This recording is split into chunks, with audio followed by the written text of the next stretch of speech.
Good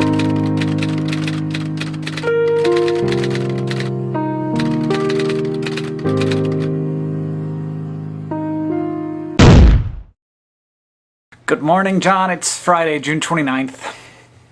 Good morning, John. No, I'm not going to do that 2 days in a row.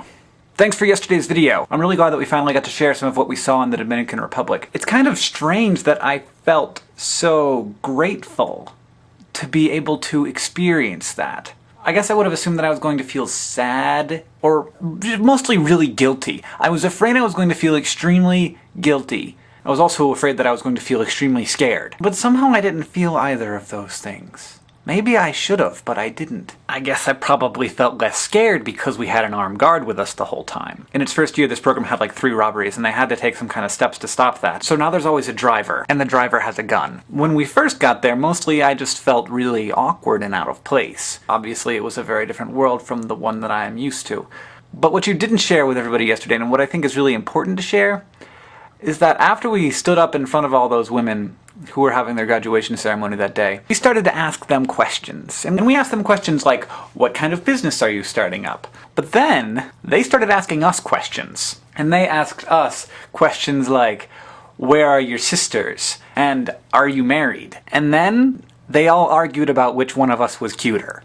And you won. I don't know what I expected poverty-stricken people to be like, but for some reason I was surprised when it turned out that they were people. And I'm ashamed to admit that, but I will admit that. They were just people, and they have a community, and they hang out with each other, and they do a lot of the same things we do, just not the things that cost money. But for some reason, my previous experience with people in poverty, which is limited mostly to television commercials, gave me this impression that they were somehow too sad and too downtrodden for me to be able to relate to them in any sort of way.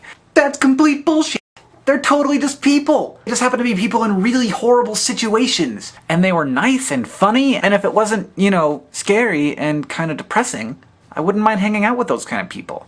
Also, I would have to speak much better Spanish. And while these people definitely need lots of help in lots of different ways, microfinance is a really powerful way for these people to improve the quality of their own lives. And you're right! It's like giving money, except you get it back afterward. I mean, I don't want to be a pure capitalist here, but that's a pretty good deal. So I'm going to keepit.org right now, and I'm going to find somebody, and I'm going to sponsor them, and I'm going to put a link to them on brotherhood2.com, and we're going to get that person their loan. This is Corina Andino Sanabria, and she's a saleswoman, and she's building a business in which she sells clothing.